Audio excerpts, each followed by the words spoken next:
let's move now to talking about live sound. I didn't really mention this much in the previous history lectures. Of course, live sound had been around for a while before this point, but it really begins to improve throughout the 70s. So specifically, live sound referring to the public address or the PA systems for concerts and the like. Now, usually a PA system consists of some amount of microphones or instrument input of some sort, and then usually some sort of an amplifier, probably a mixer with many different channels to amplify those microphone signals, and then some amount of loudspeakers to then convert that signal back into sound waves to transmit. So in 1965, the Beatles actually played Shea Stadium, and the crowd was louder than they were. They couldn't hear themselves, the crowd couldn't hear them. After that point, the Beatles basically said, we're not playing live concerts anymore. And in this case, this was because they were actually running through the very small PA system included for the baseball games at the time in the Oregon there, and it really couldn't handle the crowds making noise like the Beatles crowds did. So eventually, over the next few years, the introduction of more loudspeakers that were bigger, had more power output, helped to create the big sort of concert arena stadium sized concert culture that really kicked off into the 70s with bands like Pink Floyd and beyond.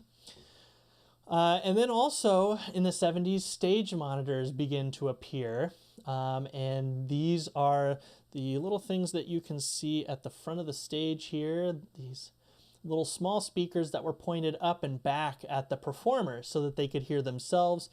This allowed for vocalists especially to hear their pitch while they're singing.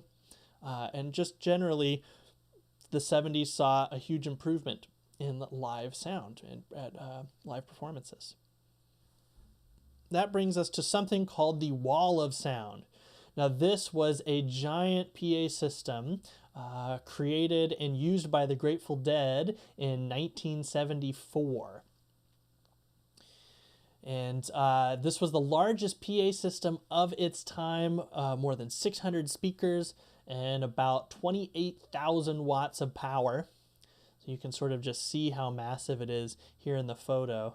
These are the musicians down here. There's the guitar players, drummer, piano, bass player. Massive, massive sound system. And particularly what they would do is they would have the vocals, each guitar, the piano, the kick drum, the snare drum, tom drums, cymbals, and each separate string of the bass, so 4 bass strings. They all had their own channel and set of speakers in this PA system.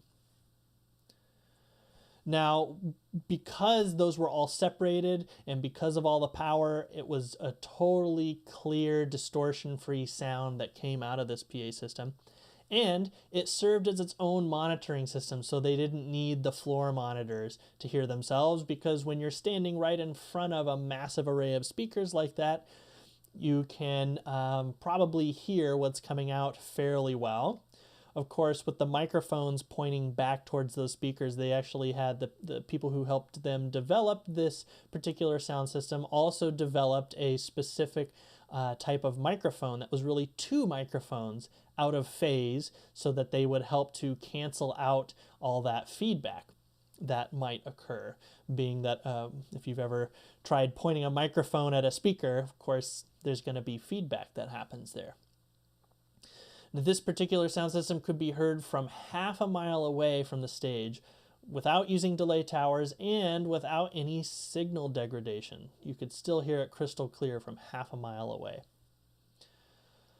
So again, I will include an optional link to watch this one's about 10 minutes long documentary about the wall of sound and get to sort of see it in action, see how long it took to set up and tear down, and see the bass player kind of messing around with playing each of the 4 strings from different speakers. It's very hard to get a sense of what it actually sounded like without being there, but still it's a pretty cool documentary that showcases the wall of sound, and it's pretty cool to look at.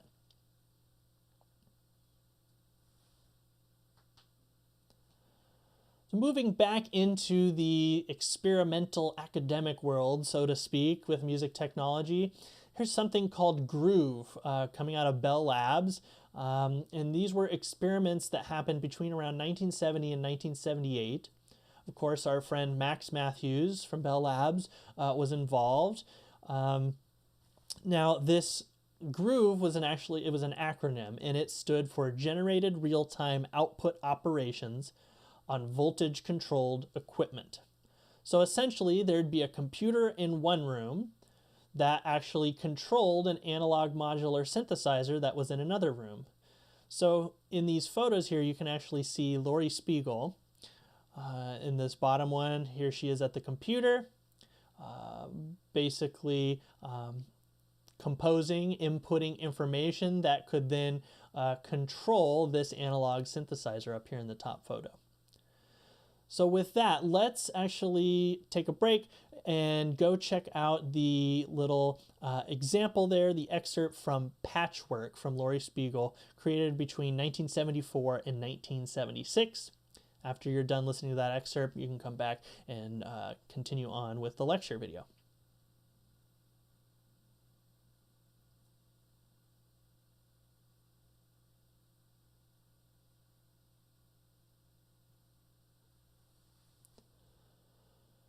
Okay, and now looking a little bit at digital synthesizers and samplers and sort of when they first started coming up, that was in the 70s. In fact, the Dartmouth digital synthesizer first came into being from about 1973 to 1975. And this was a collaboration between composer John Appleton and engineers Sidney Alonso and Cameron Jones at Dartmouth University, as the name might imply. So there is a little example if you want to hear an early version of the Dartmouth digital synthesizer. It's by John Appleton, and it's called Zoetrope, again, 1974. Take a listen there and then come back to the lecture. So now that you've heard a little bit of the early Dartmouth digital synthesizer, by the time we get to 1977, this instrument becomes commercialized as the Synclavier 1 in 1977. So anybody who knows their synth history out there might be more familiar with the term Synclavier. And it came from the Dartmouth digital synthesizer, and it sort of morphed into that in 1977 when it became commercialized. Now, this particular digital synthesizer was also very interesting because it made use of FM synthesis, which was first discovered by composer John Chowning at Stanford in 1967. And originally, Yamaha licensed the patents for FM synthesis from Chowning. So they sort of had first rights to all of it, and you can see him actually playing a Yamaha DX7 keyboard. We're going to talk about this keyboard more when we get to the 80s. Pretty influential keyboard there. But basically, the Synclavier people were able to be allowed to use some FM synthesis in their Synclavier. Another piece that you should check out for a moment there in the Canvas module as an excerpt to listen to is a piece called Stria. And this is by, again, composer John Chowning, who invented FM synthesis. It's from 1977. So we'll talk more about what's going on in next week's history lecture in the 80s.